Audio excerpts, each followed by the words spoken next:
नमस्कार, मी पंजाब डक. आज आहे 23 मार्च 2025 आणि मी आहे माझ्या गावामध्ये माझ्या घराच्या बाजूला उभा आहे. आणि हे आमच्या गावचे तुम्हाला एक सांगतो की रजिस्ट्रार आहेत, दोघं आवळे जावळे आहेत, शिवराज आणि साईराज रजिस्ट्रार आहेत.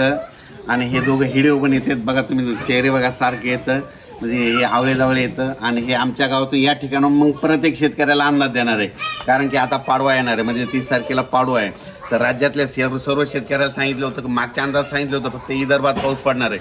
पण आता ह्या म्हणजे पाडवापर्यंत तुम्ही काय करा, तुमचे गहू हरभरा काढून घ्या, कारण की पाडव्याच्या नंतर म्हणजे 1 एप्रिल 2-3च्या दरम्यान राज्यात कोकणपट्टी, पश्चिम महाराष्ट्र, उत्तर महाराष्ट्र, मराठवाड्या या भागामध्ये पावसाची शक्यता आहे. म्हणून हा अंदाज पूर्वकल्पना म्हणून देतं, कारण की शेतकऱ्याचे कांदे काढणं चालू आहे, काही जणांचे हळद काढणे चालू आहे, काही जणांचे हरभरे काढणे चालू आहे, काही जणांचे ज्वारी काढणे चालू आहे.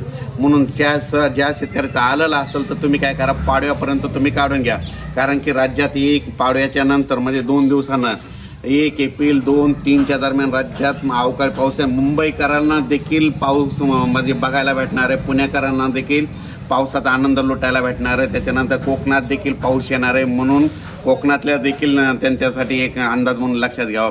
पण राज्यात मात्र उत्तर महाराष्ट्र, पश्चिम महाराष्ट्र, कोकणपट्टी, मराठवाड्यात पावसाची शक्यता आहे.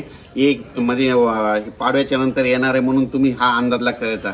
अचानक वातावरणात बदल झाला तर लगेच एक मेसेज दिला जाईल. पण राज्यात मात्र मुंबईकराला मात्र गरमीपासून ह्या म्हणजे 1-2-3 तारखेला दिलासा भेटणार आहे, म्हणून हा अंदाज लक्षात घ्यायचा.